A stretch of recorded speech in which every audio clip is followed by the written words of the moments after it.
सर्दियों का मौसम शुरू हो चुका था। हर तरफ बर्फबारी थी, ठंडी हवाएं चलने लगी थी। जंगल के सभी पक्षियों ने ठंड के दिनों के लिए अपना अपना भोजन जमा कर लिया था। गुड़िया और कुकू खिड़की के पास बैठकर ऊपर से गिरती हुई बर्फ को देख रहे थे।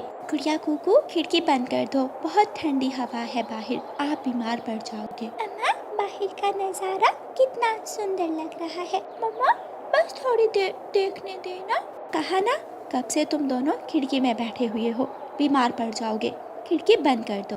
गुड़िया खिड़की बंद करती है और आकर घोंसले में बैठ जाती है। मम्मा, अब हम क्या करें? बाहर भी नहीं जाना, खिड़की में भी बैठने से आपने मना कर दिया है। तुम दोनों मेरे पास आओ, मैं तुम दोनों को कहानी सुनाती हूँ। सच मम्मा, बहुत मजा आएगा। दोनों बच्चे अपनी मम्मा के पास आकर बैठ जाते हैं। रानू चिड़िया उन पर कंबल ओढ़ देती है और उन्हें कहानी सुनाने लगती है। सर्दियों के मौसम में दूर पहाड़ों पर बर्फ के बड़े बड़े।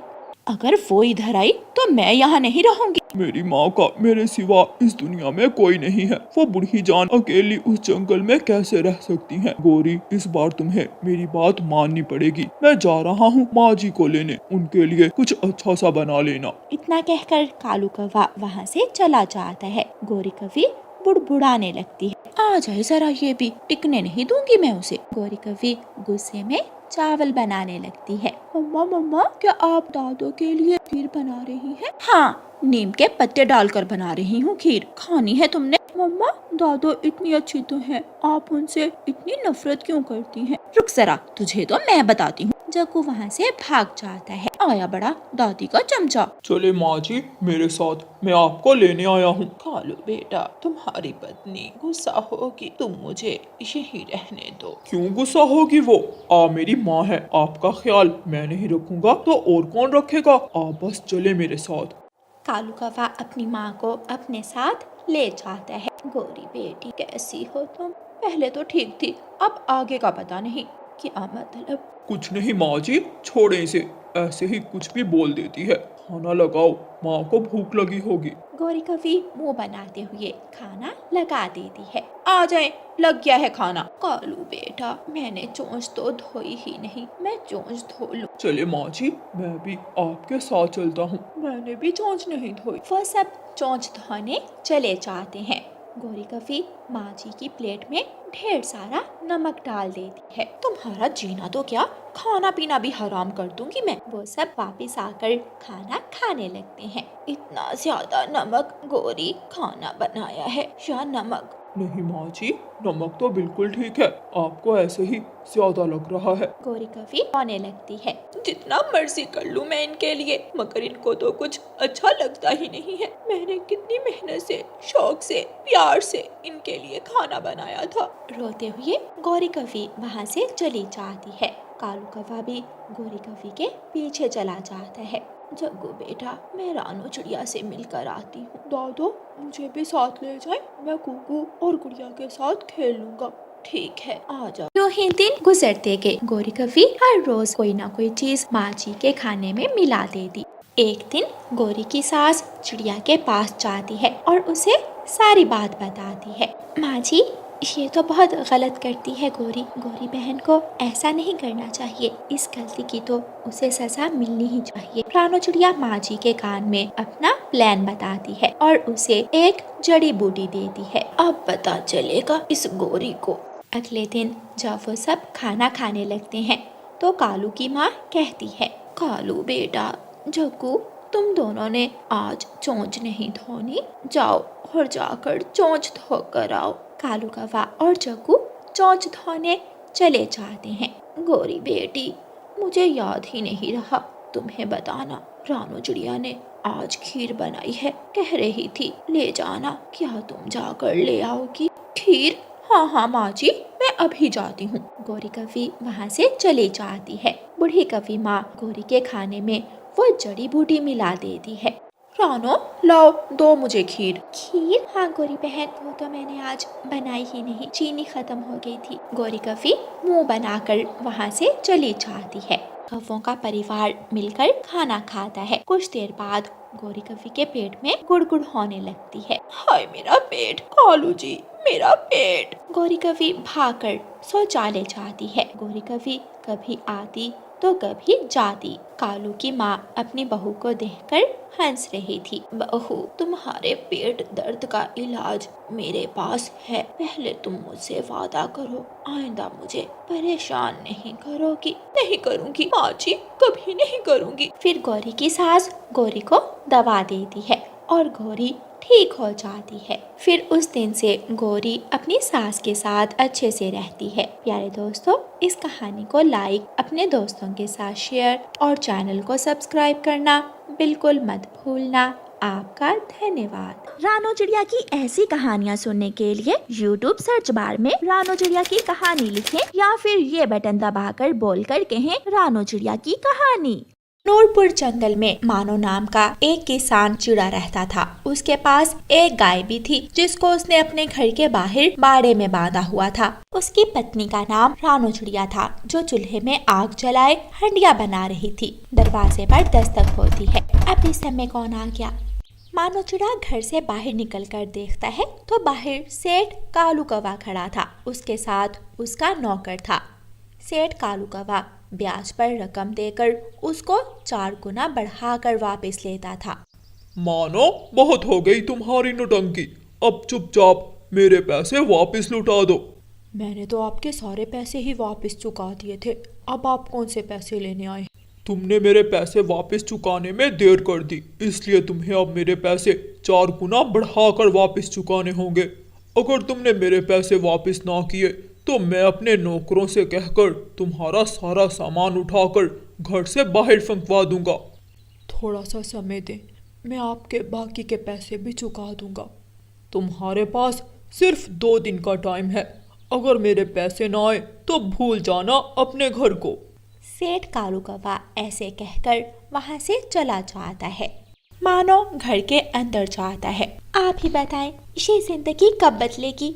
मेरा भी दिल करता है मैं अच्छा खाऊं, अच्छा पहनूं। सब जंगल के पक्षी मुझे देखकर हंसते हैं मुझ पर।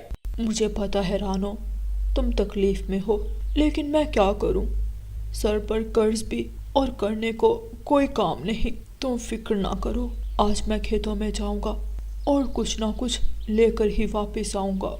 मानो चिड़ा अपना भाला लेता है और अपने खेत की तरफ चला जाता है। मानो हर रोज जंगल के बीच में होते हुए रास्ते में से गुजर के जाता है। वहाँ सब पक्षियों ने मिलकर एक बड़ा सा गुल्लक लेकर रखा था। सब पक्षी मिलकर उस गुल्लक में पैसे जमा करते थे और महीने के आखिर में किसी गरीब की मदद कर देते थे। आज मानो चिड़ा जब उस गुल्लक के पास से गुजरता है तो वहाँ एक पक्षी बैठा हुआ था जो उस गुल्लक की निगरानी करता था। मानो चिड़ा चुपचाप वहाँ से गुजर जाता है। मानो चिड़ा अपने खेत में पहुंच जाता है। वहाँ वो अपने खेत में कुछ मकई के पौधों को पानी देता है। जो एक आध मकई का भुट्टा पका था उसे तोड़कर घर ले आता है। जैसे ही मानो चिड़ा अपने घर पहुंचता है तो कालू कौवे का नौकर उसके घर के बाहर बैठा हुआ था। मानो चिड़े, कालू सेठ कह रहे थे बस अब 1 दिन रह गया है। अगर पैसे वापस न आए तो मैं तुम्हें इस जंगल से बाहर निकाल दूंगा। मानो चिड़ा सारे दिन का थका हारा था और बहुत दुखी था। वो गुस्से से बोलता है, बता देना अपने सेठ कालू को जाकर, नहीं दूंगा मैं उसे कोई भी पैसे, क्योंकि मैंने उसके सारे पैसे वापस लुटा दिए थे। सोच, तुम्हें ऐसा करना महंगा भी पड़ सकता है। जाओ तुम यहाँ से, जो होगा देखा जाएगा। सेठ कालू कौवे का नौकर वापस जाता है और सेठ कालू को सारी बात बता देता है। उसकी इतनी हिम्मत कि उसने मुझे इनकार किया। अब देखना मैं उसे कैसे जलील करके इस जंगल से बाहर निकालूंगा। कालू कौवा अपने नौकर के कान में कुछ कहता है और उसे सारी बात समझा देता है। सेठ जी, ऐसे तो पाप हो जाएगा। वो तो गरीबों का हक था। ऊपर वाला हमें कभी माफ नहीं करेगा। तुम्हें जो कहा है वो करो, वरना मैं तुम्हें अभी और इसी वक्त इस नौकरी से निकाल दूंगा। सेठ कालू का नौकर अब करता तो क्या करता, वो चुपचाप जंगल के उस रास्ते की तरफ निकल पड़ता है जहाँ से मानो चिड़ा हर रोज अपने खेतों की तरफ जाता था। कालू कौवे का नौकर उड़ते उड़ते उस गुल्लक के पास पहुँच जाता है। गुल्लक की निगरानी करने वाला पक्षी रात के अंधेरे में सोया हुआ था। कालू कौवे का नौकर वहाँ से गुल्लक उठाकर जल्दी से वापस उड़ता है। वहाँ से एक चमकती हुई चिड़िया गुजर रही थी। वह नौकर पक्षी को गुल्लक चुराते हुए देख लेती है। कालू कौवे का नौकर गुल्लक ले जाकर सेठ कालू कौवे को दे देता है। वाह, आज तो मजा ही आ गया। इतने सारे पैसे, मेरी तो तिजोरी ही भर जाएगी। सेठ कालू कौवा उस गुल्लक को तोड़ता है और उसमें से पैसे निकालकर अपनी तिजोरी में डाल लेता है। आधी रात का समय था। जंगल में सन्नाटा था। सिर्फ कुत्तों और भेड़ियों की आवाजें आ रही। कौवा अपने कमरे में आराम से सो जाता है। सुबह हो जाती है। सब पक्षी कोयल की आवाज सुनकर अपने अपने घोंसलों में उठकर बैठ जाते हैं। हरियाली, जल्दी से खाना दे दो, मुझे आज जल्दी जाना है क्योंकि महीने का आखिर है। सारे पक्षी मिलकर उस गुल्लक को तोड़ेंगे और पैसे गरीबों में बांट देंगे। मिठू जी, मैं अभी लाई। हरियाली तोती मिठू के लिए खाना लाती है। मिठू तोता खाना खा लेता है और जंगल की तरफ निकल जाता है। जब मिठू तोता गुल्लक की जगह पहुंचता है तो वहाँ पक्षियों की भीड़ लगी हुई थी। सेठ कालू कौवा भी वहाँ सीना तान के खड़ा था, जैसे तो उसने कभी कुछ किया ही ना हो। ये सब मानो चिड़े का किया धरा है। ये उसी ने चोरी की है, क्योंकि सिर्फ वही है जो हर रोज इस रास्ते से होकर गुजरता है। कालू सेठ अपने नौकर को बुलाता है। जाओ, जल्दी से मानो चिड़े को बुला कर लाओ। सेठ कालू का नौकर मानो के घर की तरफ जाता है और दरवाजे पर जोर जोर से दस्तक देता है। क्या हो गया है तुम्हें? क्या दरवाजा तोड़ोगे? चलो, तुम्हें सब पक्षी बड़े पेड़ के नीचे बुला रहे हैं। क्यों, क्या हुआ? सब खैर तो है? क्या गुल्लक तोड़ लिया? चलो तो सही, तुम्हें सब पता चल जाएगा। मानो चिड़ा कालू सेठ के नौकर के साथ चला जाता है। मानो भाई, आपसे ये उम्मीद नहीं थी कि आप भी ऐसा कर सकते हैं। मानो, तुम्हें अगर पैसों की जरूरत थी तो हमसे मांग लेते, मगर ये हरकत तो ना करते। ऐसे पक्षियों को इस जंगल से निकाल देना चाहिए। आज इस जंगल से गुल्लक चोरी हुआ है, कल हमारे घरों से चोरियां होना शुरू हो जाएंगी। चोरी? किसने की चोरी? उल्टा चोर कोतवाल को डांटे। खुद ही चोरी की और खुद ही पूछ रहे हो किसने की। तुमने ही आज रात गुल्लक चोरी किया है। नहीं, मैंने कोई गुल्लक चोरी नहीं किया। मैं तो सारी रात अपने घर में ही था। मानो चिड़ा अपनी सफाई देने की बहुत कोशिश करता है, लेकिन उसकी कोई नहीं सुनता और उसे जंगल से निकाल दिया जाता है।